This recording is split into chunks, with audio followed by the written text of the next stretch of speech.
ಈ ಚರ್ಚೆಯಲ್ಲಿ ನನ್ನ ಜೊತೆ ಸ್ಟುಡಿಯೋನಲ್ಲಿದ್ದಾರೆ JDSನ ವಕ್ತಾರರಾದ ರಾಜು ಗೌಡ್ರು, ರಘುನಾಥ್ PM ಅವರಿದ್ದಾರೆ, BJPಯ ವಕ್ತಾರರು, ಈ ಪ್ರಕರಣದಲ್ಲಿ ಪ್ರಮುಖ ಸಾಕ್ಷಿದಾರರು ಕೂಡ PM ರಘುನಾಥ್ ಅವರು.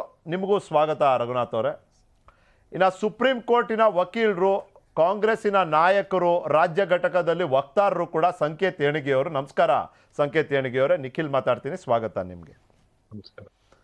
ಇನ್ಫ್ಯಾಕ್ಟ್ ಸಂಕೇತ್ ಏಣಿಗೆಯವರಿಂದಾನೇ ಶುರು ಮಾಡೋಣ, ಯಾಕಂದ್ರೆ ಅವ್ರಿಗೆ ಇದರ ರಾಜಕೀಯನೂ ಅರ್ಥ ಆಗುತ್ತೆ, ಇದರ ಕಾನೂನಾತ್ಮಕ ವಿಭಾಗ ಏನಿದೆ ಅದರ ತಿಳುವಳಿಕೆ ಕೂಡ ಇದೆ. Sir please go ahead sir. ಪ್ರಶ್ನೆ ಅಂತೇನಿಲ್ಲ, ನಿಮ್ಮ ಪ್ರತಿಕ್ರಿಯೆ ಕೇಳ್ತಿದ್ದೇನೆ. ನೋಡಿ, ಇದು ಡೆಮೋಕ್ರಸಿ ಅಂತಂದ್ರೆ ಪ್ರಜಾಪ್ರಭುತ್ವದಲ್ಲಿ ಈ ಪ್ರಜೆಗಳಿಂದ ಆಗಿರುವಂತ ಸರ್ಕಾರ, ಪ್ರಜೆಗಳೇ ಇದರಲ್ಲಿ ಸಾರ್ವಭೌಮ. ಈ ಪ್ರಜೆಗಳಿಗೆ ಸಂಬಂಧಪಟ್ಟಂತ ವಿಚಾರವನ್ನ ಸರ್ಕಾರಗಳು ಸ್ಪಂದಿಸದೇ ಇದ್ದಲ್ಲಿ ಅಥವಾ ಜನರ ವಿರುದ್ಧವಾಗಿ ಸರ್ಕಾರ ನಡೆದುಕೊಂಡಲ್ಲಿ ಅದನ್ನು ಪ್ರಶ್ನಿಸುವ ಹಕ್ಕು ಪ್ರತಿಯೊಂದು ಜನರಿಗಿದೆ. ಜನರೇ ಇದರಲ್ಲಿ ಮಾಲೀಕರು ಅಂತ. ಈ ಪ್ರಜಾಪ್ರಭುತ್ವದಲ್ಲಿ ಪ್ರಶ್ನಿಸೋದನ್ನ ತೆಗೆದುಕೊಂಡ್ಬಿಟ್ರೆ, ಅಂದ್ರೆ ಬರೀ ಓಟ್ ಹಾಕೋದು ಅಷ್ಟೇ ಅಲ್ಲ, ಸರ್ಕಾರಕ್ಕೆ ಒಂದು ಗೆಲ್ಲಿಸಿ ಮತಗಟ್ಟೆಯಲ್ಲಿ ಒಂದು ಮತ ನೀಡಿ ಬರೀ ಗೆಲ್ಸೋದು ಅಷ್ಟೇ ಅಲ್ಲ ಅವ್ರ ಉದ್ದೇಶ. ಅದು ಮತ ನೀಡಿದ ನಂತರನೂ ಕೂಡ ಜನರಿಗೆ ಅನುಕೂಲ ಆಗೋ ರೀತಿ ಆಡಳಿತಾತ್ಮಕವಾದ ಒಂದು ನಿರ್ಧಾರಗಳನ್ನು ಸರ್ಕಾರ ತೆಗೆದುಕೊಳ್ಳದೆ ಇದ್ದಲ್ಲಿ ಜನರಿಗೆ ಅದನ್ನ ಪ್ರತಿರೋಧಿಸುವಂತಹ ಹಕ್ಕು, ಪ್ರತಿಭಟನೆ ಮಾಡುವಂತಹ ಹಕ್ಕು, ವಿರೋಧಿಸುವಂತಹ ಹಕ್ಕು, ಅದರ ವಿರುದ್ಧ ಧ್ವನಿ ಎತ್ತುವಂತ ಹಕ್ಕು ಸಂವಿಧಾನಾತ್ಮಕವಾಗಿ ಇದೆ. ಈ ರಾಹುಲ್ ಗಾಂಧಿ ಅವರ ಘಟನೆಗೆ ನಾವು ಸಂಬಂಧಪಟ್ಟಂಗೆ ಮಾತನಾಡೋದಾದ್ರೆ, ರಾಹುಲ್ ಗಾಂಧಿ ಅವರು ಒಂದು ಪಕ್ಷದ ನಾಯಕರು, ರಾಷ್ಟ್ರದ ಬಗ್ಗೆ ಅಭಿಮಾನ, ಹಿತಾಸಕ್ತಿಯನ್ನ ಇಟ್ಕೊಂಡವ್ರು. ಅವರು ಉದ್ದೇಶಿಸಿ ಮಾತನಾಡ್ತಾ ಇರುವಂತ ಏನ್ ಸಭೆ ಇದೆ ಅಲ್ಲ, ಅದು ಸಾರ್ವಜನಿಕ ಸಭೆ. ಅದು ಅಲ್ಲಿ ಸಾರ್ವಜನಿಕ ಹಿತಾಸಕ್ತಿಗೆ ಸಂಬಂಧಪಟ್ಟಂತ ಹಲವಾರು ವಿಚಾರಗಳನ್ನು ಚರ್ಚಿಸಿದ್ರು. ಒಂದು ಡಿಮಾನಿಟೈಸೇಷನ್ ಬಗ್ಗೆ ಆಗಿರ್ಬೋದು, ಅಥವಾ ಅದಾನಿ ಅಂಬಾನಿ ಬಗ್ಗೆ ಆಗಿರ್ಬೋದು, ಅಥವಾ ಈ ನಂತರದ ಪರಿಣಾಮಗಳು ಏನೇನಾಯ್ತು, ಈ ಸರ್ಕಾರದ ಸವಲತ್ತುಗಳನ್ನು ಪಡೆದುಕೊಂಡು ಹೋಗಿರುವಂತ ನೀರವ್ ಮೋದಿ, ಲಲಿತ್ ಮೋದಿ ಬಗ್ಗೆನೂ ಆಯ್ತು. ಇವೆಲ್ಲ ಚರ್ಚೆ ಮಾಡಿದ್ರು. ನಂತರ ಇದನ್ನೊಂದು ರೆಫರ್ ಮಾಡಿದ್ರು. ಈಗ ಅವ್ರು ಹೇಳಿರುವಂತ ಒಂದು ವಾಕ್ಯ ಏನಿದೆ, ಈ ಎಲ್ಲಾ ಮೋದಿಗಳು ಕಳ್ರೇನಾ ಅಥವಾ ಕಳ್ರೆಲ್ಲ ಮೋದಿಗಳೇನೆ ಅನ್ನೋದು ಏನಿದೆ ಅಲ್ಲ, ಇದನ್ನ ಅದು ಒಂದೇ ಶಬ್ದವನ್ನ ಅಥವಾ ಒಂದೇ ಸೆಂಟೆನ್ಸ್ ಅನ್ನ ತೆಗೆದು ನಾವು ನೋಡ್ಬಾರ್ದು. ಅವ್ರು ಮಾತನಾಡಿರುವಂತ ಮೊದಲಿನಿಂದ ಕೊನೆಯವರೆಗೆ ನೀವು ವಿಚಾರ ಮಾಡಿದ್ರೆ ಎಲ್ಲವೂ ಸಾರ್ವಜನಿಕ ಹಿತಾಸಕ್ತಿ ವಿರುದ್ಧವಾದದ್ದು ಯಾವುದೂ ಇಲ್ಲ. ಅಲ್ಲಿ ಸಾರ್ವಜನಿಕ ಹಿತಾಸಕ್ತಿಗೆ ಪರವಾಗಿದೆ. ಅದು ಒಂದು.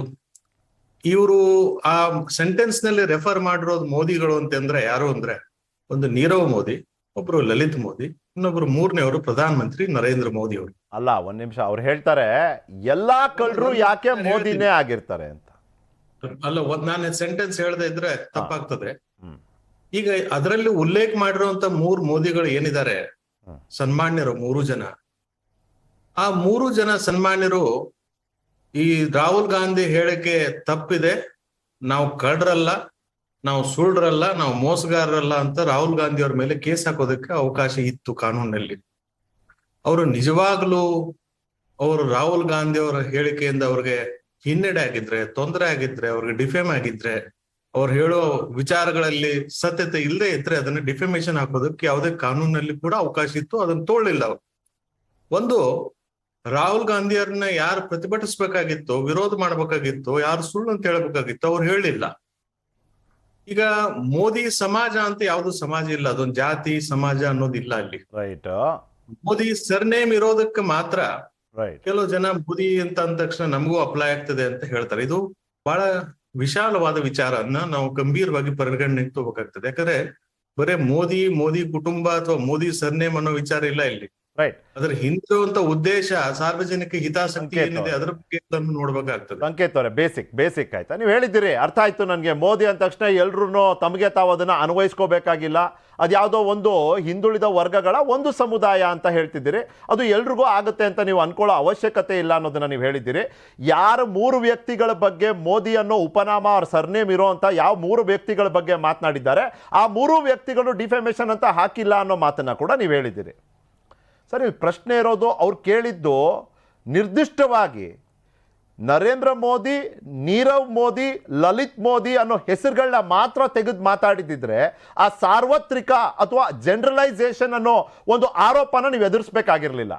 ನೀವು ಯಾಕೆ ಅದನ್ನ ಎದುರಿಸ್ತಿದ್ದೀರಿ ಅಂದ್ರೆ, ಯಾಕೆ ಎಲ್ಲಾ ಕಳ್ಳರು ಮೋದಿನೇ ಆಗಿರ್ತಾರೆ ಅನ್ನೋ ಪ್ರಶ್ನೆ ಕೇಳ್ಬಿಟ್ರಿ. ಅಂದ್ರೆ ಎಲ್ಲಾ ಮೋದಿ ಅಂತ ಹೆಸರಿರೋರು ಕಳ್ಳರು ಅನ್ನೋದನ್ನ ಯು ಇನ್ಸಿನ್ಯೂಯೇಟೆಡ್, ನೀವು ಹೇಳಿದ್ದೀರಿ ಅದನ್ನ ಪರೋಕ್ಷವಾಗಿ. ಹಾಗಾಗಿ ಕೋರ್ಟ್ಗೆ ಹೋದಂಥವ್ರು ಇಲ್ಲಿ ನಮ್ಮ ಜೊತೆ ಸಾಕ್ಷಿದಾರರಿದ್ದಾರೆ. ಇವರು ಕೋಲಾರದವರೇ. ಕೋಲಾರದಲ್ಲಿ 2019ರಲ್ಲಿ ರಾಹುಲ್ ಗಾಂಧಿ ಅವರು ಕೊಟ್ಟಂತ ಹೇಳಿಕೆ, ಆ ಸಂದರ್ಭದಲ್ಲಿ ಇವರು ಅದನ್ನ ವೀಕ್ಷಣೆ ಮಾಡಿರೋಂಥವ್ರು. ಈ ವ್ಯಕ್ತಿ ಇವರು ಹಲವಾರು ಬಾರಿ ಈಗ ಸೂರತ್ ನ್ಯಾಯಾಲಯದಲ್ಲಿ ಹೋಗಿ ಅವರ ಒಂದು ಹೇಳಿಕೆಯನ್ನ ಅವ್ರು ದಾಖಲೆ ಮಾಡಿ ಬಂದಿರುವಂಥದ್ದು. ಕರೆಕ್ಟ್ ಸರ್ ರಘುನಾಥ್ ಅವರೇ? ಸರ್, ಇಲ್ಲಿ ಪ್ರಶ್ನೆ ಇರೋದು, ಮೋದಿ ಅನ್ನೋದು ಹಿಂದುಳಿದ ವರ್ಗಕ್ಕೆ ಸೇರಿದಂಥ ಒಂದು ಸರ್ನೇಮ್. ಅದರ ಸಾಮ್ಯತೆ ಅಂತ ನೀವು ಕರ್ನಾಟಕದ ದೃಷ್ಟಿಕೋನದಿಂದ ನೋಡಿದ್ರೆ ಗಾಣಿಗ ಅಂತ ಒಂದು ಸಮುದಾಯ ಇದೆ, ಅವರು they come under that. For example ಹೇಳ್ಬೇಕಂದ್ರೆ, ರಘುನಾಥ್ ಅವ್ರನ್ನ ಕರೆಕ್ಟ್ ಮಾಡ್ಬೇಕು if I am wrong, Lakshman Savadi ಅವ್ರ ಬಹುಶಃ ಇದೇ ಸಮುದಾಯಕ್ಕಿದ್ದಾರೆ ಅಂತ ಒಂದು ಎಕ್ಸಾಂಪಲ್ ಕೊಟ್ಟೆ ಅಷ್ಟೇ. ಯಾಕೆ ಅನ್ಕೋಬಾರ್ದು ನೀವು ಎಲ್ರಿಗೂ ಹಿಂಗೆ ಅನ್ಬಿಟ್ರಿ ಅಂತ ನಾನು ಯಾಕೆ ಕೇಳ್ತೀನಿ ಅಂದರೆ, ಸಂಕೇತ್ ಯಣಗಿಯವರು ತಿಳಿದಿರುವಂಥ ವಕೀಲರಿದ್ದೀರಿ, ಭಾಳ ಪ್ರಾಗ್ಮ್ಯಾಟಿಕ್ ಮಾತಾಡ್ತೀರಿ ನೀವು. ಅಟ್ರಾಸಿಟಿ ಕೇಸಲ್ಲಿ ಯಾರಿಗೋ ಒಬ್ರಿಗೆ ಅವಹೇಳನ ಮಾಡಿಬಿಟ್ಟು ನಾನು ಆ ಸಮುದಾಯಕ್ಕೆ ಮಾಡಲಿಲ್ಲ, ನಿರ್ದಿಷ್ಟ ವ್ಯಕ್ತಿಗೆ ಮಾಡಿರೋದು ಅಂತ ಹೇಳಿದ್ರೆ ಬಿಡ್ಲಿಕ್ಕೆ ಸಾಧ್ಯನಾ? ಈಗ ಒಂದ್ ವಿಚಾರ ಹೇಳ್ತೇನೆ, ಉದಾಹರಣೆ ಸಮೇತ ಹೇಳ್ತೇನೆ ನಿಖಿಲ್. ಈಗ ಕೆಲವೊಬ್ಬರು ಸರ್ನೇಮ್ ಮಾದರ್ ಅಂತ ಇರ್ತದೆ, ಅವರ ಜಾತಿ ಹಿಂದುಳಿದ ಜಾತಿ ಮತ್ತು ಅವರ ಸರ್ನೇಮ್ ಅಂತ ಇರ್ತದೆ. ಹಾಗಾಗಿ ಕೆಲವ್ರಿಗೆ ಅವಹೇಳನ ಮಾಡಿದ್ರೆ ಆ ಜಾತಿಗೆ ಅವಹೇಳನ ಮಾಡಿದಂಗೆ ಅವರ ಸರ್ನೇಮ್ಗೂ ಅವಹೇಳನ ಮಾಡಿದ ಹಾಗೆ. ಕೆಲವೊಬ್ಬರು ಛಲವಾದಿ ಅಂತ ಇರ್ತದೆ, ಅವ್ರಿಗೂ ಕೂಡ ಅದೇ ತರ ಅಪ್ಲೈ ಇರ್ತದೆ. ಹಾಗೆ ಈಗ ಯಡಿಯೂರಪ್ಪನವ್ರನ್ನ ನಾವು ವಿರೋಧ ಮಾಡಿದ್ರೆ ಲಿಂಗಾಯತ ಒಂದು ಸಮಾಜನ ವಿರೋಧ ಮಾಡಿದ ಹಾಗೆ ಅಥವಾ ಗಾಣಿಗ ಸಮಾಜನ ವಿರೋಧ ಮಾಡಿದ ಹಾಗೆ ಅಂತ ಅಲ್ಲ, ಇದು ಒಂದು ವಿಚಾರ. ಅದೇ ರೀತಿ ಲಕ್ಷ್ಮಣ್ ಸವದಿ ಅವ್ರನ್ನ ನಾವು ವಿರೋಧಿಸಿದ್ರೆ, ಲಕ್ಷ್ಮಣ್ ಸವದಿ ಅವ್ರಿಗೆ ಏನಾದ್ರು ನಾವು ಮಾತನಾಡಿದ್ರೆ ಅದು ಅವರು ವಿರುದ್ಧ ಮಾತ್ರ ಅಂತ ನಾವು. ಆದ್ರೆ ನೀವು ಲಕ್ಷ್ಮಣ್ ಸವದಿನ ವಿರೋಧಿಸ್ತೀರಾ ಅಂದ್ರೆ ಲಕ್ಷ್ಮಣ್ ಸವದಿ ಅಂತ ವಿರೋಧಿಸಿ. ಎಲ್ಲಾ ಗಾಣಿಗರು ಯಾಕೆ ಆತರ ಅಲ್ಲ ನಿಖಿಲ್? ಯಾಕಂದ್ರೆ ನಾವು ಈ ತರ ಹಲವಾರು ಕೇಸ್ಗಳನ್ನ ನಾವು ನೋಡಿರ್ತೇವೆ, ಒಂದೆರಡಲ್ಲ ಹಲವಾರು ಕೇಸ್ಗಳನ್ನ ನೋಡಿರೋದ್ರಿಂದ ಇದರಲ್ಲಿ ಪ್ರಾಗ್ಮ್ಯಾಟಿಕ್ ವ್ಯೂ ನಾವು ನೋಡಕ್ ಹೋದ್ರೆ ಅಲ್ಲಿ ಅವರ ಸ್ಪೀಚ್ ನಲ್ಲಿ ಉಲ್ಲೇಖ ಆಗಿರೋದು 3 ಜನ ಮೋದಿಗಳು. ಅವರು ರೆಫರ್ ಮಾಡ್ತಾ ಇರೋ ಉದ್ದೇಶ, ಈ 3 ಜನ ರೆಫರ್ ಮಾಡ್ತಾ ಇರೋ ಉದ್ದೇಶನ ಇವರು 3 ಜನರಿಗೆ ಸಂಬಂಧಪಟ್ಟಂಗೆ. ಇವರು 3 ಜನರಿಗೇ ಆಕ್ಷೇಪಣೆ ಇಲ್ಲ ಅಂದಾಗೆ ಯಾರು ತಮ್ಮ ಬೆನ್ನನ್ನ ಮುಟ್ಟಿ ತಾವು ನೋಡ್ಕೊಳ್ಳೋದ ಅವಶ್ಯಕತೆ ಇಲ್ಲ. ಆಯ್ತು, ಅಂದ್ರೆ ನೀವೇನ್ ಹೇಳ್ತಿದ್ದೀರಿ, ಕುಂಬಳಕಾಯಿ ಕಳ್ಳ ಅಂದ್ರೆ ಹೆಗಲ್ ಮುಟ್ಕೊಂಡು ನೋಡ್ಕೊಂಡ್ರು ಅಂತ. ಅಂದ್ರೆ ಯಾರು ಸಂಬಂಧ ಇಲ್ಲದೆ ಇರೋರು ಅವ್ರು ನೋಡ್ಕೊಳ್ಳಿಲ್ಲ, ಆಗ್ಬಿಟ್ರು. ಆಯ್ತಾಯ್ತು, ಅದಕ್ಕೆ ಕೇಳ್ತೀನಿ ಈಗ ರಘುನಾಥ್ ಅವರೇ, ಅವತ್ತಿನ ದಿನ ಹೇಳಿದ್ದೇನು? 3 ಮೋದಿಗಳ ಬಗ್ಗೆ ನಾ ಮಾತಾಡಿದ್ದು, ಮತ್ತೊಮ್ಮೆ ನೀವು ಸ್ಪಷ್ಟನೆ ಕೊಡ್ಬೋದಾ ಅಂತ. ಸರ್, ನಮ್ಮ ಸಂಕೇತ್ ಅವರು ವಕ್ತಾರರು, ಕಾಂಗ್ರೆಸ್ ವಕೀಲರು, ಆ ಥರ ಇದ್ದರೆ ಇವರು ಪಬ್ಲಿಕ್ ಸ್ಪೀಚ್ ಹೇಳೋ ಬದಲು ನೀರವ್ ಮೋದಿ ಮತ್ತು ಲಲಿತ್ ಮೋದಿ ಮೇಲೆ ಡೆಫಾಮೇಷನ್ ಕೇಸ್ ಯಾಕೆ ಹಾಕಬಾರ್ದು, ಕ್ರಿಮಿನಲ್ ಕೇಸ್ ಯಾಕೆ ಹಾಕಿಲ್ಲ ಇವರು? ಡಿಫಾಮೇಷನ್ ಹಾಕ್ಬೋದಲ್ಲ, ಅವ್ರ ಮೇಲೆ ಆಗ್ಬೋದು, ಮತ್ತು ಕ್ರಿಮಿನಲ್ ಕೇಸ್ ಹಾಕಬೇಕಾಗಿತ್ತು. ದೇಶಕ್ಕೆ ಹಣ ಲೂಟಿ ಮಾಡಿದ್ದಾರೆ, ಬ್ಯಾಂಕ್ ಲೂಟಿ ಮಾಡಿದ್ದಾರೆ ಅಂತ ಕಾಂಗ್ರೆಸ್ ವಿರೋಧ ಪಕ್ಷವಾಗಿ ಆ ಕೆಲಸ ಯಾಕೆ ಮಾಡಲಿಲ್ಲ? ನೀವು ಅದು ಬಿಟ್ಬಿಡಿ. ಅಲ್ಲ, ಇವತ್ತು ನೀರವ್ ಮೋದಿ ಅಥವಾ ಲಲಿತ್ ಮೋದಿ ಏನ್ ಮಾಡಿದ್ರು ಅನ್ನೋದು ಪ್ರಶ್ನೆನಲ್ಲಿ ಇಲ್ಲ. ಅವ್ರು ಏನ್ ಮಾಡಿದ್ದಾರೆ ಕೋರ್ಟ್ ನಿರ್ಧಾರ ಮಾಡ್ತಾ ಇದೆ. ಅದು ಹೇಳೋದು ಬಿಟ್ಟು ಹಿಂದುಳಿದ ವರ್ಗಗಳ ನಮ್ಮ ಮೋದಿ ಸಮಾಜ, ನಾವು ಆಲ್ ಇಂಡಿಯಾ ಗಾಣಿಗ ಸಮಾಜ ವರ್ಕಿಂಗ್ ಪ್ರೆಸಿಡೆಂಟ್ ಇದ್ದೀನಿ, ಆಲ್ ಇಂಡಿಯಾ ತೇಲಿ ಸಾಹು ಮಹಾಸಭಾ ಅಂತ. ನಮ್ಮದಿನ ಎಲ್ಲ ರಾಜ್ಯಗಳಲ್ಲಿ ಸುಮಾರು 60 ಹೆಸರುಗಳು ಬರುತ್ತೆ. ಇದರಲ್ಲಿ ಗುಜರಾತಲ್ಲಿ ಗಾಂಚಿ ಆ್ಯಂಡ್ ಮೋದಿ ಅಂತಾರೆ, ಕರ್ನಾಟಕದಲ್ಲಿ ಗಾಣಿಗರು ಅಂತಾರೆ, ಜ್ಯೋತಿನಗರ ವೈಶ್ಯ ಅಂತಾರೆ, ತಮಿಳುನಾಡಲ್ಲಿ ವಾಣಿ ಚೆಟ್ಟಿ ಅಂತ ಒಂದೊಂದು ರಾಜ್ಯದಲ್ಲಿ ಒಂದೊಂದು ಹೆಸರು ಇಟ್ಕೊಂಡಿದ್ದಾರೆ. ಮೋದಿ ಕ್ಯಾ ಹೈ ಸಬಿ ಚೋರೈ ಅಂತ ಹೇಳಿದ್ರು. ಹಿಂದಿ ವರ್ಡ್ ಅವ್ರು ಅರ್ಥ ಮಾಡ್ಕೊಂಡಿಲ್ಲ ಅಂತೆ. ಆ 3 ಜನ ಹೆಸರು ಹೇಳಿ ಮೋದಿಯವರು ವಿಶ್ವ ನಾಯಕರು. ಮೋದಿ ನಾಮ್ cone high SEBI cone ಚೋರೈ, Modi ಕಾ ನಾಮ್ ಸಬಿ ದುಣ್ಣ ಅಂತ ಹೇಳಿದ್ರು. Why are all thieves named Modi ಅಂತ ಹೇಳಿದ್ರು. ಆವಾಗ ನಮ್ಮ ಸಮಾಜಕ್ಕೆ ಮೋದಿ ಅಂತಾನೆ, ನಮ್ಮ ಸಮಾಜಕ್ಕೆ ಅಲ್ಲಿ ನಾವು ಮೋದಿ ಸಮಾಜ ಅಂತ ಏನು, ಅದು ಇಡೀ ಭಾರತದಲ್ಲಿ 48% ಹಿಂದುಳಿದ ವರ್ಗ ಇದ್ದೀವಿ. ನಾವೆಲ್ಲ ಒಂದೇ, OBC ಎಲ್ಲ ಸೇಮ್, ಎಲ್ಲ ಒಂದೇ. ಆದರೆ ವೃತ್ತಿಯಲ್ಲಿ ನಾವು ಎಣ್ಣೆ ತೆಗಿತೀವಿ, ನಾವು ಗಾಣಿಗರು ಅಂತೀವಿ, ಮಡಿಕೆ ಮಾಡೋರನ್ನು ಕುಂಬಾರರು ಅಂತಾರೆ, ಬಂಗಾರದ ಕೆಲಸ ಅಕ್ಕಸಾಲಿಗರು, ನಾವೆಲ್ಲ ಒಂದು family. OBC is a one family. OBCಯನ್ನು ಇಡೀ ಭಾರತದಲ್ಲಿ OBC ಸಮಾಜಕ್ಕೆ ಅವಮಾನ ಮಾಡಿದೆ ಕಾಂಗ್ರೆಸ್ ನಾಯಕರು. ಅದಕ್ಕೆ ನಾವು ನೋವಿನಿಂದ ನಾನು ಆಯ್ತು, ಈ ಅಲ್ಲಿಗೆ ಕೇಸನ್ನು ಫೈಲ್ ಮಾಡೋದಕ್ಕೆ ಅಲ್ಲ, ಪ್ರಯತ್ನ ಪಟ್ಟೆ. ರಘುನಾಥ್ ಅವರೇ, ನನ್ನಂತೆ ನನ್ನ ವೀಕ್ಷಕರಿಗೂ ಪ್ರಶ್ನೆ ಇರ್ಬೋದು. ಹೇಳಿಕೆ ಕೊಟ್ಟಿರೋದು ಕೋಲಾರ್ನಲ್ಲಿ, ಹೌದು ಕೇಸ್ ಆಗಿದ್ದು ಗುಜರಾತ್ನಲ್ಲಿ, ವರ್ಡಿಕ್ಟ್ ಬಂದಿರೋದು, ಆದೇಶ ಆಗಿರೋದು ಗುಜರಾತ್ನಲ್ಲಿ. ಯಾಕೆ ಒಂದು ವಿಷಯ ಇಲ್ಲಿ ನಾವು ಸನ್ಮಾನ್ಯ ರಾಹುಲ್ ಗಾಂಧಿಯವರು ಗಾಣಿಗ ಸಮಾಜದವನ್ನು ಬೈದಿದ್ರೆ ನಾನು ಹೇಳ್ತಾ ಇದ್ದೆ. ಇಲ್ಲಿ ಮೋದಿ ಸಮಾಜ ಅಂದರೆ ಇಲ್ಲಿ ಜನಕ್ಕೆ ನಾವು ಕೇಸ್ ಹಾಕೋದಕ್ಕೆ ಫಿಟ್ ಆಗ್ತಾ ಇಲ್ಲ. I feel it is not fit. Modi ಸಮಾಜ ಸೂರತ್ತಲ್ಲಿ ವಿಶೇಷವಾಗಿ ಜಾಸ್ತಿ ಇದೆ. ಅಲ್ಲಿನ ಶಾಸಕರು ಪೂರ್ಣೇಶ್ ಮೋದಿ 2ನೇ ಬಾರಿ ಈ ಸಲ ಶಾಸಕರಾಗಿದ್ದಾರೆ, ಹಿಂದೇನೋ ಮಿನಿಸ್ಟರ್ ಆಗಿದ್ರು ಅವರು. ಅದಕ್ಕೆ ನಾನು ಆಲ್ ಇಂಡಿಯಾ ಕಾರ್ಯಾಧ್ಯಕ್ಷನಾಗಿ ಅಲ್ಲಿ ಕೂತ್ಕೊಂಡು ನಾನು ಇಡೀ ಭಾರತದ ಎಲ್ಲ ರಾಜ್ಯಗಳು ಓಡಾಡ್ತಾ ಇರ್ತೀನಿ. ಅಲ್ಲಿನ ಸಮಸ್ಯೆಗಳ ಬಗ್ಗೆ, ನಮ್ಮ ಸಮಾಜದ ಬಗ್ಗೆ ಎಲ್ಲ ಯೋಚನೆ ಮಾಡ್ತಾ ಇರ್ತೀನಿ, ಕೆಲಸ ಮಾಡ್ತಾರೆ. ಅಲ್ಲಿ ಕೂತ್ಕೊಂಡು ಎಲ್ಲ ಚರ್ಚೆ ಮಾಡಿದ್ವು. ಎಲ್ಲಿ ಕರ್ನಾಟಕದಲ್ಲಿ ಮಾಡೋಣ, ಅಲ್ಲಿ ಮಾಡೋಣ, ಕೋಲಾರಲ್ಲಿ ಮಾಡೋಣ ಅಂತ ಯೋಚನೆ ಬಂದಾಗ ನಾವು ಇಲ್ಲಿ ಹೆಚ್ಚು ಸಂಖ್ಯೆಯಲ್ಲಿದ್ದೀವಿ, ಮೋದಿ ಸಮಾಜ, ನಾವಿಲ್ಲ ಹಾಕೋದ್ರೆ ನಮ್ಮ ಫಿಟ್ ನಾವೆಲ್ಲ ಇದಿದ್ದೀವಿ ಅಂತ ಅಲ್ಲಿ ಹಾಕೋದಕ್ಕೆ ನನಗೂ ಸೂಕ್ತ ಅನಿಸ್ತು. ಇಲ್ಲಿ ಹಾಕೋಣ, ಮೋದಿ ಸಮಾಜಕ್ಕೆ ಬೈದಿದ್ದಾರೆ ಅಂತ ಒಂದು ಸಂಘಟನೆಗೆ ಇದಾಗುತ್ತೆ ಅಂತ ನಾವು ಅಲ್ಲಿ ಹಾಕೋದಕ್ಕೆ ನನ್ನ ಪ್ರಯತ್ನ ಅಲ್ಲಿ ಮಾಡಿಸಿದ್ದು ನಾವು. ರೈಟ್. ಅಲ್ಲ, ನೀವು ಹೋಗಿದ್ರಲ್ಲ ಅಲ್ಲಿ ಒಂದ್ 2-3 ಸತಿ ನಿಮ್ಮ ಹೇಳಿಕೆಯನ್ನ ದಾಖಲೆ ಮಾಡಿದ್ದೀರಿ. ಹೌದು. ಏನಂತ ಇತ್ತು ಅಲ್ಲಿ ಪ್ರಶ್ನಾವಳಿ? ನಿಮ್ಗೇನ್ ಕೇಳಿದ್ರು, ನೀವೇನ್ ಹೇಳಿದ್ರಿ ಅವತ್ತು? ನಾವು ಕೇಸ್ ಮಾಡಿದ್ದು 15 ಏಪ್ರಿಲಲ್ಲಿ. ನನಗೆ ಕೊರೋನಾ ಟೈಮಲ್ಲಿ ನನಗೆ ಸಮನ್ಸ್ ಬಂತು, ಸೂರತ್ ಕೋರ್ಟಿಂದ ಸಮನ್ಸ್ ಬಂತು. ಜನವರಿ 1ನೇ ತಾರೀಕು ಅಲ್ಲೋಗಿ ನಾನು ನನ್ನ ಹೇಳಿಕೆಯನ್ನು ಕೊಟ್ಟೆ, ಏನು ಹೇಳಿದರು ಏನು ಅಂತ. ಜಡ್ಜು ಕ್ವಶನ್ ಮಾಡಿದ್ರು, ಅಲ್ಲ ಅವರ ವಕೀಲರು ಕ್ರಾಸ್ ಮಾಡಿದ್ರು, ಎಲ್ಲದಕ್ಕೂ ಕರೆಕ್ಟಾಗಿ ಹೇಳಿದೆ. ಮತ್ತು ನಾನು ಏನು ಸರ್ಟಿಫೈಡ್ CDs ಕೊಟ್ಟಿದ್ದೆ ಅದನ್ನು ಪ್ಲೇ ಮಾಡಿ ನೋಡಿ ನಾನು ಹೇಳಿದ್ದಕ್ಕೂ ಕರೆಕ್ಟಾಗಿತ್ತು ಅಂತ ನನ್ನನ್ನು ಓಕೆ ಅಂತ ಹೇಳಿದ್ರು. ಎಸ್ ಆಪ್ಕಾ ಟೈಮ್ ಸಾಕ್ಷಿದಾರರಾಗಿ ಹೇಳಿಕೆ ತಗೊಂಡ್ರು ಅಂತ ಇದೆ. ನಾನು ಸಹಿ ಹಾಕಿ ಬಂದೆ ನನ್ನ ಸಾಕ್ಷಿ ಬಗ್ಗೆ. ನಾನು ಏನು ಸರ್ಟಿಫೈಡ್ ಕಾಪೀಸ್ ಕೊಟ್ಟಿದ್ದೆ ನಮ್ಮ ಕರ್ನಾಟಕ ಚುನಾವಣಾ ಆಯೋಗದಿಂದ ತಗೊಂಡೋಗಿ ಸರ್ಟಿಫೈಡ್ ಕಾಪೀಸ್ ಆಡಿ. ಅಲ್ಲ ಆಯ್ತು, ನೀವು ಎಷ್ಟೇ ಅಂದ್ರು ಬಿಜೆಪಿ ಅವರು. ಹೌದು. ಈಗ ಸಂಕೇತ್ ತೆಣಗಿ ಅವರು, ರಾಜುಗೌಡ್ರು ಹೇಳ್ತಾರೆ ನಿಮಗೆ ಮೋದಿ ಹಿಂದುಳಿದ ವರ್ಗ ಭಾವನೆ ನೋವು ಅನ್ನೋದೆಲ್ಲ ಎರಡನೇದು, ಕೇವಲ ರಾಜಕಾರಣಕ್ಕಾಗಿ ಮಾಡಿದ್ರಿ ಇದನ್ನ ಅಂತ. ರಾಜಕಾರಣ ಏನು ಬಂದು ಸರ್, ನಾನು ಒಬ್ಬ ನಾಯಕ, ಆತನ ಮಾತ್ರ ಯಾರೇ ಆಗಲಿ, any party, it is BJP, JDS, Congress, any party, ನಾನು ವ್ಯಕ್ತಿಯ ಬಗ್ಗೆ, ಆತನ ಬಗ್ಗೆ ಏನಿದ್ರೆ ಆತನ ಲೋಪದೋಷಗಳ ಬಗ್ಗೆ ಕಾನೂನು ರೀತಿಯ ಕ್ರಮ ತಗೋಬೇಕು. ಮೋದಿ ನಾಮೂಲ ಸಭ್ಯ ಅಂದರೆ ಮೋದಿ ಜಾತಿ ಅಂತ, ಮೋದಿ ಅಂದರೆ ನಮ್ಮ ಜಾತಿಯಲ್ಲಿ ಇಡೀ ಸಮಾಜಕ್ಕೆ ನೀವು ಅಲ್ಲ, ಇಡೀ ನರೇಂದ್ರ ಮೋದಿ ಅಲ್ಲ, ಅದು ಮೋದಿ ಅಂದರೆ ಜಾತಿ ಒಂದು. ಹೌದು ಸರ್. ನಮ್ಮ ಮಂಗಳೂರಲ್ಲಿ ನಾವು ಕೋಲಾರ ಜಿಲ್ಲೆ, ಬೆಂಗಳೂರಲ್ಲಿ ಶೆಟ್ಟಿ ಅಂತ ಇಟ್ಕೊಳ್ತೀವಿ ಗಾಣಿಗರು. ಶೆಟ್ಟಿ ಸಮಾಜ ಅಂದರೆ ವೈಶ್ಯರು ಇದ್ದಾರೆ, ನಾವು ಇರ್ತೀವಿ, ಬಂಟ್ರು ಇದ್ದಾರೆ, ಬಂಟ್ರು ಶೆಟ್ಟಿ ಅಂತ ಇಟ್ಕೊಳ್ತೀವಿ. ಶೆಟ್ಟಿ ಸಮಾಜ ಎಲ್ಲ ಸರಿಯಿಲ್ಲ ಅಂದರೆ ಎಲ್ಲರಿಗೂ ಆಗುತ್ತೆ. ಆ ವ್ಯಕ್ತಿಯ ಬಗ್ಗೆ, ಪರ್ಸನಲ್ ವ್ಯಕ್ತಿ ಬಗ್ಗೆ ನೀವು ಕ್ರಮ ತಗೋಬೋದು. ಮಂಗಳೂರಲ್ಲಿ ಹೆಸರಿಗೆ ಗಾಣಿಗಾರ ಅಂತ ಇಟ್ಕೊಳ್ತಾರೆ. ಮಂಗಳೂರು ಕಡೆ, ಉಡುಪಿ ಕಡೆ ಎಲ್ಲ ರಘುನಾಥ್ ಗಾಣಿಗ, ವೆಂಕಟೇಶ್ ಗಾಣಿಗ ಅಂತಲೇ ಇಟ್ಕೊಳ್ತಾರೆ. ನೀವು ಎಲ್ಲರನ್ನೂ ಯಾಕೆ ತಗೊಳ್ತೀರಿ? 48% ಇವತ್ತು ಇಡೀ ಭಾರತದಲ್ಲಿ OBCಯ 48% ಜನ ಇದ್ರ ಬಗ್ಗೆ ಯೋಚನೆ ಮಾಡ್ತಾ ಇದ್ದಾರೆ. ಮೋದಿ ಅಂತ ಅವ್ರಿಗೆ, ಆ ಸಮಾಜಕ್ಕೆ ಇವ್ರಿಗೆ ಇದು ಮಾಡಿದ್ರೆ, ಬೇರೆ ನಮ್ಮ ಸಮಾಜ, ಚಿಕ್ಕ ಚಿಕ್ಕ ಸಮಾಜಗಳು ಭಾಳಷ್ಟಿದೆ.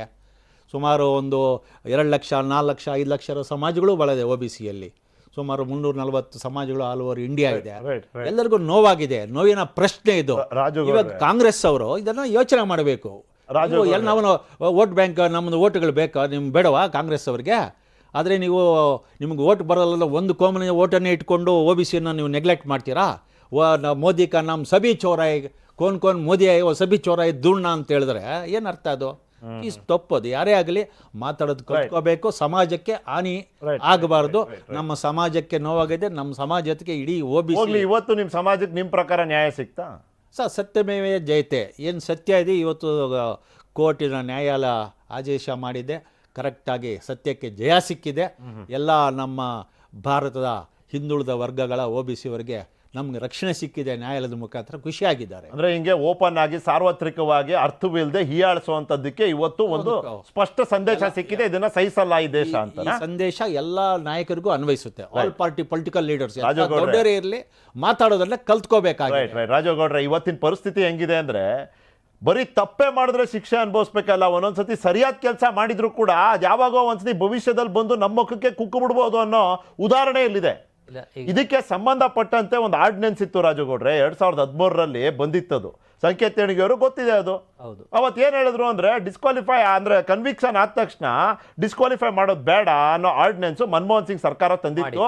ಅವತ್ತಿನ ದಿನ ಅದರ ಅದರ ಅರ್ಥೈಸುವಿಕೆ ಹೆಂಗಿತ್ತು ಅಂದ್ರೆ ಅವತ್ತಿಂದ ಕೆಲವೇ ದಿನಗಳಲ್ಲಿ ಬರಬೇಕಾದಂಥ fodder case Lalu Prasad Yadav RJD ಅವರಿಗೆ ಉಪಯೋಗ ಆಗಲಿ ಅನ್ನೋ ರೀತಿನಲ್ಲಿ ಇದು ಮಾಡಲಾಗ್ತಿದೆ ಅನ್ನೋ ಒಂದು ಚರ್ಚೆ ಎಲ್ಲಿ ಶುರು ಆಯಿತು. ರಾಹುಲ್ ಗಾಂಧಿ ಅವರು ಅವತ್ತು AICC ಅಧ್ಯಕ್ಷರಿರ್ತಾರೆ, ಮನಮೋಹನ್ ಸಿಂಗ್ ಅವರು ಪ್ರಧಾನಮಂತ್ರಿ ಇರ್ತಾರೆ. ಅವ್ರು ತಂದಾಗ this is total non sense ಅಂತ ರಾಹುಲ್ ಗಾಂಧಿ. ನಾನು ಅದನ್ನು ಸ್ವಾಗತಿಸ್ತೀನಿ. ಒಬ್ಬ ಜನಸಾಮಾನ್ಯನಿಗೂ ಒಬ್ಬ ಜನಪ್ರತಿನಿಧಿಗೂ ಕಾನೂನು ಅಂತ ಬಂದಾಗ ಯಾಕಿರಬಾರ್ದು ಸಮಾನತೆ? ಆಬ್ವಿಯಸ್ಲಿ ಹೇಳಿ. ಆಮೇಲೆ ಇದು ನನಗೆ ಎಲ್ಲೋ ಒಂದು ಕಡೆ ಇದು ನನ್ನ ಒಪಿನಿಯನ್, ಹೇಳಿ. ಯಾಕೆಂದ್ರೆ ಇದು ಎಲ್ಲೋ ರಾಜಕೀಯ ಪ್ರೇರಿತ ಅನ್ನಿಸ್ತಾ ಇದೆ. ಗೊತ್ತಾ, ನೋಡಿ ಕರ್ನಾಟಕದಲ್ಲಿ ನಡೆದಂತ ಘಟನೆನ ನೀವು ತಗೊಂಡೋಗಿ ಗುಜರಾತ್ನಲ್ಲಿ ಆಗ್ತೀರಾ, ಅದಕ್ಕೆ ನಿಮ್ ಪರವಾಗಿ ಕೇಳಿದ್ನಲ್ಲ ಅದನ್ನೇ ಯಾಕೆ ಗುಜರಾತ್ನಲ್ಲಿ ಆಗ್ತೀರಾ ಅಂದ್ರೆ, ಸೊ ಹಂಗಂದ್ರೆ ಈಗ ಎಲ್ಲಾ ಕಡೆ ಕೆಲಸದ ವಿಚಾರಗಳಿಗೆ ಬಂದಾಗ ನೀವು ಇಲ್ಲಿ ಅಕ್ಸೆಪ್ಟ್ ಆಗಲ್ಲ, ಇಲ್ಲಿ OBC ಇರ್ತಾರೆ, ಬೇರೆ ಕಡೆ OBC ಇರಲ್ಲ. ನೀವು ಇದನ್ನ ತಗೊಂಡೋಗಿ ಕೇಸ್ ಹಾಕ್ತೀರಿ. ನಾನು ಹೇಳ್ತೀನಿ ಕೇಳಿ, ರಾಜುಗೌಡ್ರೆ, ವರ್ಗೀಕರಣ ಎಲ್ಲ ತಾಂತ್ರಿಕ ಅಂಶನಪ್ಪ, ಇದು ಭಾವನೆ ವಿಷಯ. ಇದು ಭಾವನೆ ವಿಷಯನೇ ನೋಡಬೇಡಿ. ಆ ಪಟ್ಟಿಯಲ್ಲಿ ಯಾರಿದ್ದಾರೆ, ಹಿಂದುಳಿದ ವರ್ಗದಲ್ಲಿ ಯಾರಿದ್ದಾರೆ, ನೀವು ಭಾವನೆ ನೋಡಿ. ನೀವು ತಪ್ಪು ಯಾರು ಮಾಡಿದ್ರು ತಪ್ಪೆ, ಆದ್ರೆ ನೀವು ಇದನ್ನ ರಾಜಕೀಯ ಉದ್ದೇಶಕ್ಕೆ ಬಳಸ್ಕೊಂತಾ ಇದ್ದೀರಾ ಅಂತ ಎಲ್ಲೋ ಒಂದ್ ಕಡೆ ನನ್ನ ಭಾವನೆ. ಅದ್ರ ಜೊತೆಗೆ ಈಗ ಯಾಕೆ ನಿಮ್ಗೆ ಹಂಗ ಅನ್ಸುತ್ತೆ? ಅಲ್ಲ ನೋಡಿ, ಅಲ್ಲ ಆಕ್ಚುಲಿ ಹೇಳ್ಬೇಕಂದ್ರೆ ನಾನು ಸಂಖ್ಯಾತಣಿಗೆ ಅವ್ರಿಗೂ ಕೇಳ್ತೀನಿ ರಾಜುಗೌಡ್ರೆ, ಇದರಿಂದ ಕಾಂಗ್ರೆಸ್ಗೆ ಅನುಕಂಪ ಸಿಗೋ ಸಾಧ್ಯತೆಗಳಿದೆ. ಅನುಕಂಪ ಸಿಗುತ್ತೋ ಬಿಡುತ್ತೋ, ಅದ್ರ ರಾಜಕೀಯ ವಿಚಾರಗಳನ್ನ ಒತ್ತಟ್ಟಿಗೆ ಬಿಟ್ಬಿಡೋಣ. ನೀವು ರಾಜಕೀಯಕ್ಕೋಸ್ಕರ ಇಂತ ಹೇಳಿಕೆ, ಆಮೇಲೆ ಈಗ ಬಿಜೆಪಿ ಅವರು ಕೂಡ ಸಾಕಷ್ಟು ಬೈದಿರೋ ವಿಚಾರಗಳಿದಾವೆ, ಅದನ್ನ ಅಲ್ಲೇ ಕೇಸ್ ಫೈಲ್ ಮಾಡ್ತೀರಿ. ನೀವು ಎಷ್ಟೋ ಕೇಸ್ಗಳು ನೀವು ಟೆಕ್ನಿಕಲಿ ನೋಡಿ, ಹೈಕೋರ್ಟ್ಗಳಿಗೆ ತುಂಬಾ ಕೇಸ್ಗಳಾಗ್ತಾಗ ಏನ್ ಮಾಡ್ತಾರೆ, ಟೆಕ್ನಿಕಲ್ ಹೆರರ್ ಅಂತ ಹೇಳಿ ತೆಗೆದು ಬಿಸಾಕ್ತಾರೆ. ನೀವು ಗುಜರಾತ್ ಹೋಗಿದ ತಕ್ಷಣ ಅದನ್ನ ಅಕ್ಸೆಪ್ಟ್ ಮಾಡ್ಕೋತಾರೆ. ಅಂದ್ರೆ ನನ್ಗೆ ಇಲ್ಲೆಲ್ಲೋ ಒಂದ್ ಕಡೆ ರಾಜಕೀಯ ಬಳಸ್ಕೊಂಡಿದ್ದಾರೆ ಅಂತ ನನಗೆ ಅನಿಸ್ತಾ ಇದೆ. ಒಂದು ಉದಾಹರಣೆ ಹೇಳ್ತೀನಿ ಕೇಳಿ. ಈಗ ಒಂದ್ ನಿಮಿಷ, ನರೇಂದ್ರ ಮೋದಿಗೆ ಒಂದ್ ಪಾಯಿಂಟ್ ಅಲ್ಲಿ ಪ್ರಧಾನಿಗೆ ಮೌತ್ ಕಾ ಸೌದಾಗರ್ ಅಂದ್ರು. ಡಿಫಾಮೇಶನ್ ಹಾಕ್ಲೇಬೇಕು ಅಂತಿದ್ರೆ ಅವತ್ತು ಅದನ್ನು ಉಪಯೋಗಿಸ್ಕೊಂಡು ನನಗೆ ನೋವು ಉಂಟಾಯ್ತು, ಅದು ಇದಾಯ್ತು ಮಾಡ್ಬೋದಾಗಿತ್ತಲ್ಲ. ಡಿಫಾಮೇಶನ್ ಅನ್ನೋದು ಉದ್ದೇಶನೇ ಅಲ್ಲ. ಇಲ್ಲಿ ನರೇಂದ್ರ ಮೋದಿ ಅವರು ಪಿಕ್ಚರ್ಗೆ ಎಂಟ್ರಿನೇ ಕೊಟ್ಟಿಲ್ಲ.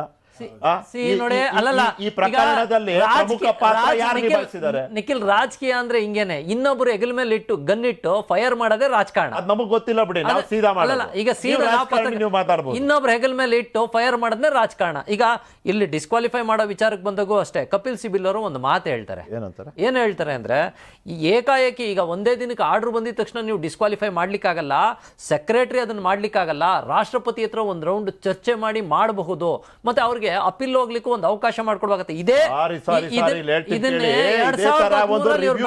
ಎತ್ಕೊಂಡು ಹೋದ್ರು, ಒಂದು ರಿವ್ಯೂ ಪಿಟಿಷನ್ ಎತ್ಕೊಂಡು ಸುಪ್ರೀಂ ಕೋರ್ಟ್ಗೆ. ಏನಂದ್ರು ಅವಾಗ ಅಂದ್ರೆ, ಬರೀ ಕನ್ವಿಕ್ಷನ್ ಬೇಡ, ಕನ್ವಿಕ್ಷನ್ ಯಾಕೆ, ಜೈಲಿಗೆ ಹೋದ್ರೆ ನೀವು ಇಮಿಡಿಯೇಟ್ ಡಿಸ್ಕ್ವಾಲಿಫಿಕೇಶನ್ ಮಾಡಿ ಅಂತ.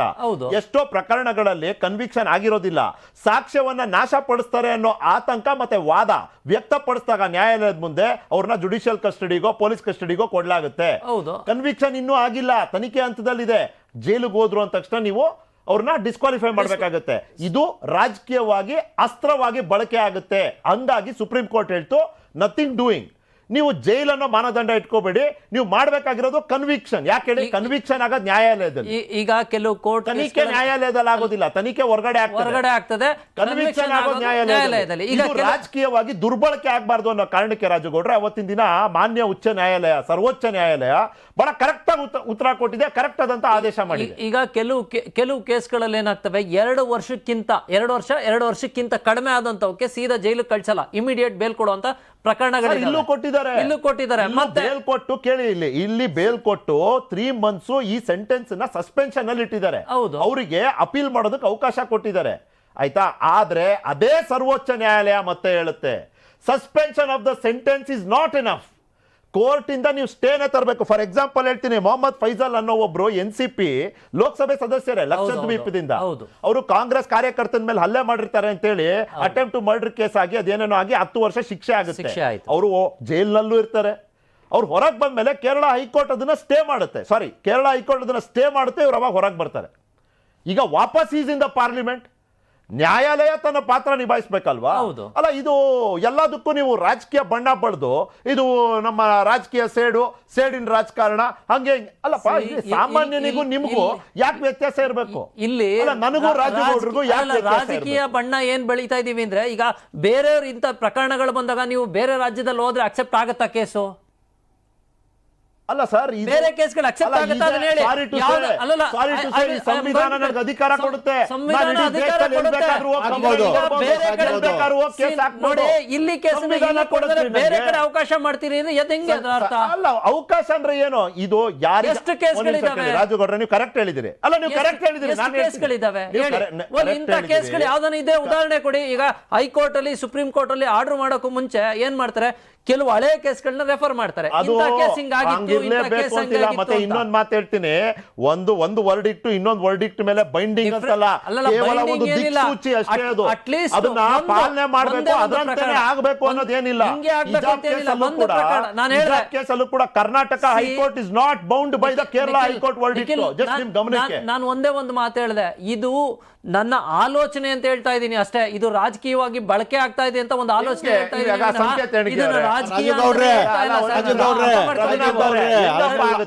ಅಲ್ಲ, ಒಂದ್ ನಿಮಿಷ, ನಾನು ಸಂಕೇತ ಹಕ್ಕು ಎಲ್ಲ